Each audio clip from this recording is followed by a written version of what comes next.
सांब सदा शिव सांब सदा शिव सांब सदा शिव सांब शिव। हर हर महादेव। भगवान शिव सबका कल्याण करें। आज श्रावण मास का 5वां अध्याय और सभी शिव भक्तों को धार्मिक रहस्य चैनल की तरफ से हार्दिक शुभकामनाएं और बधाइयाँ कि आप लोगों ने सोमवार का सावन का व्रत किया है और इसीलिए हम आपके लिए यहाँ पर लाए हैं सावन मास के महात्म्य की कथाएं। और आज 5वां अध्याय। हर हर महादेव। श्रावण मास में किए जाने वाले विभिन्न व्रतानुष्ठान और रविवार व्रत वर्णन में सुकर्मा द्विज की कथा। ईश्वर बोले, हे सनत कुमार, करोड़ों लिंगों के महात्म्य तथा पुण्य का वर्णन किया जा सकना न मात्र एक लिंग का महात्म्य नहीं कहा जा सकता, तो फिर करोड़ों लिंगों के विषय में कहना ही क्या। मनुष्य को चाहिए कि करोड़ों लिंग निर्माण के असमर्थता में 1 लाख लिंग बनाने या 1000 लिंग अथवा 100 लिंग ही बनाए। यहाँ तक कि एक लिंग बनाने में भी मेरी सन्निधि मिल जाती है। षडाक्षर सब मंत्र 16 उपचारों के द्वारा भक्तिपूर्ण मन से भगवान शिव की पूजा करनी चाहिए। ग्रह यज्ञ के साथ उद्यापन करना चाहिए, तदनंतरम होम करना चाहिए और ब्राह्मणों को भोजन करवाना चाहिए। हे सनत कुमार, इस अनुष्ठान की करने वाले की अकाल मृत्यु नहीं होती। यह व्रत बांझपन को दूर करने वाला, सभी विपत्तियों का नाश करने वाला और सभी संपत्तियों की वृद्धि को करने वाला है। मृत्यु के पश्चात वह मनुष्य कल्प पर्यंत मेरे समीप कैलाशवास करता है। जो मनुष्य श्रावण मास में पंचामृत से अभिषेक करता है वह सदा पंचामृत का पान करने वाला, गोधन से संपन्न, अत्यंत मधुर भाषण करने वाला तथा त्रिपुर के शत्रु भगवान शिव का प्रिय होता है। आनंद व्रत करने वाला तथा हविष्यान ग्रहण करने वाला होता है। वह व्रीहि आदि सभी प्रकार के धान्यों का अक्षय निधि स्वरूप होता है। पत्तल पर भोजन करने वाला श्रेष्ठ मनुष्य स्वर्ण पात्र में भोजन करने वाला तथा शाक का त्याग करने वाला शाक कर्ता हो जाता है। श्रावण मास में केवल भूमि पर सोने वाला कैलाश में निवास करता है और इस साल में एक दिन प्रातः स्नान करने से मनुष्य को 1 वर्ष स्नान करने के फल का भोग कहा गया है। और इसमें जितेंद्रिय होने से मनुष्य का इंद्रियवत प्राप्त होता है। इस मास में स्फटिक, पाषाण, मृत्तिका, करतमणि, पिष्ट, पीठी धातु, चंदन, नवनीत आदि से निर्मित अथवा अन्य किसी भी शिवलिंगों के साथ किसी भी स्वयं आविर्भूत या स्वयं आविर्भूत न हुए लिंगों में श्रेष्ठ पूजा करने वाला मनुष्य सैकड़ों ब्रह्म हत्याओं को भस्म कर डालता है। किसी तीर्थ क्षेत्रों में सूर्य ग्रहण या चंद्र ग्रहण के अवसर पर 1 लाख जप से जो सिद्धि होती है वह इस साल में 1 बार के जप से हो जाती है। अन्य समय में जो 1000 नमस्कार और प्रदक्षिणाएं की जाती हैं उनका जो फल प्राप्त होता है वह इस मास में 1 बार करने से प्राप्त हो जाता है। मुझको प्रिय इस श्रावण मास वेद पारायण करने पर सभी वेद मंत्रों की पूर्ण रूप से सिद्धि हो जाती है। श्रद्धा युक्त होकर इस मास में 1000 बार पुरुष सूक्त का पाठ करना चाहिए तथा कलयुग में उसका चौगुना 4000 पाठ करना चाहिए अथवा वर्ण संख्या 100 गुना पाठ करना चाहिए। अथवा यदि यह करने में असमर्थ है तो आलस्यहीन होकर मात्र 100 पाठ करना चाहिए। ऐसा करने वाला ब्राह्मण आदि ब्रह्महत्या आदि से पापों से मुक्त हो जाता है, इसमें संदेह नहीं। गुरु पत्नी के साथ संभोग करने वाले पाप से यह महान प्रायश्चित है। इसके समान पुण्यप्रद, पवित्र और पाप नाशक कुछ भी नहीं है। पुरुष सूक्त के जप के बिना इस मास में एक भी दिन व्यतीत नहीं करना चाहिए। जो मनुष्य इस फल को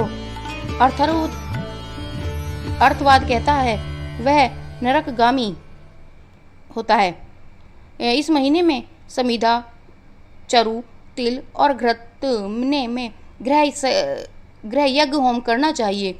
शिव के रूप को भली भांति ध्यान आदि करके धूप, गंध, पुष्प, नैवेद्य आदि से पूजन करना चाहिए और अपने सामर्थ्य के अनुसार कोटि होम, लक्ष होम अथवा 10 सहस्त्र होम करना चाहिए। वेहत्रियों के नाम तिलों के द्वारा भी यह ग्रह यज्ञ नामक होम किया जा सकता है। इसके बाद अब मैं चारों व्रतों का वर्णन करूंगा, आप सुनिए। हे अनग, इसमें सर्वप्रथम मैं आपको रविवार का व्रत बताऊंगा। इस संबंध में लोग एक प्राचीन इतिहास को कहते हैं। प्रतिष्ठानपुर में सुकर्मा नाम का एक द्विज था। वह दरिद्र, कृपण तथा भिक्षावृत्तियों में लगा रहता था।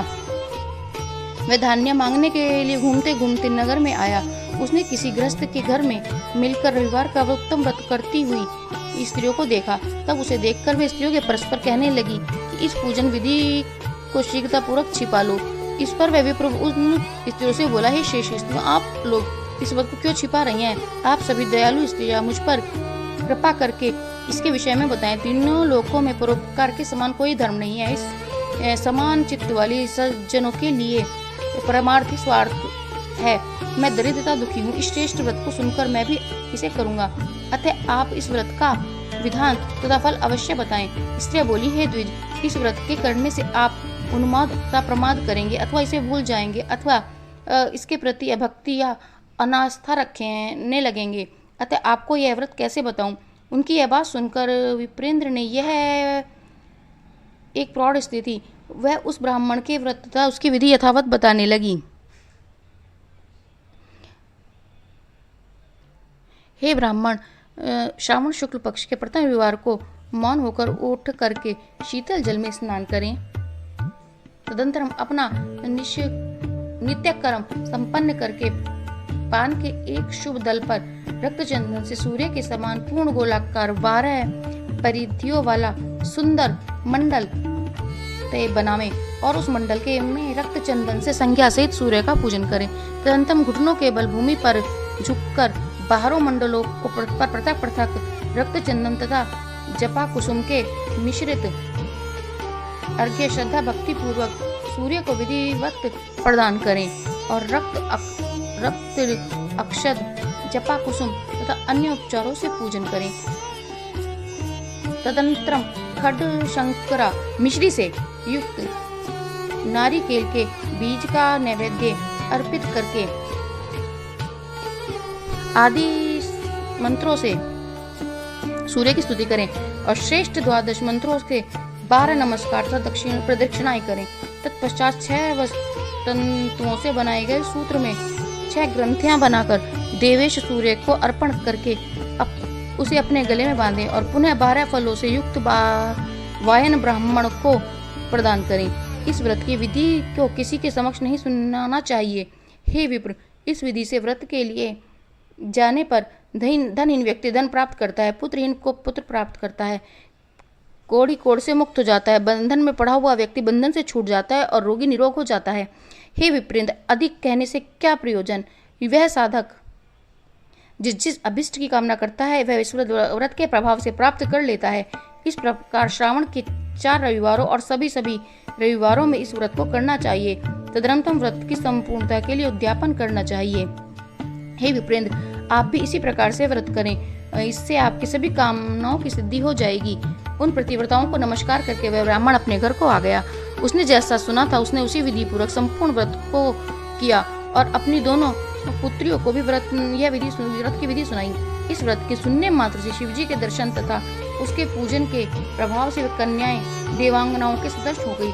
उसी समय उस ब्राह्मण के घर में लक्ष्मी ने प्रवेश किया और वह अनेक उपायों तथा निमित्तों से धनवान हो गया।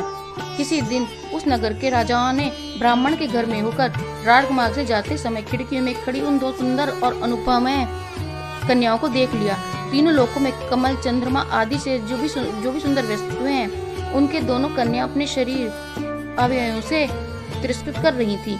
राजा मोहित हो गया और क्षण भर के लिए वहीं खड़ा हो गया। ब्राह्मण को उस राजा शीघ्र बुलाकर उसने दोनों कन्याओं को मांग लिया। तब उस ब्राह्मण ने भी हर्षित होकर दोनों कन्याओं का विवाह राजा के साथ करवा दिया, जिससे वे कन्याएं भी प्रसन्न हो गईं।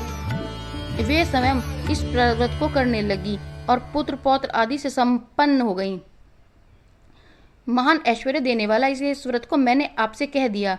विधि नंदन, इस व्रत के श्रवण मात्र से मनुष्य सभी मनोरथ की प्राप्त कर लेता है। इसके अनुष्ठान करने से फल का वर्णन कैसे किया जाए। हर हर महादेव।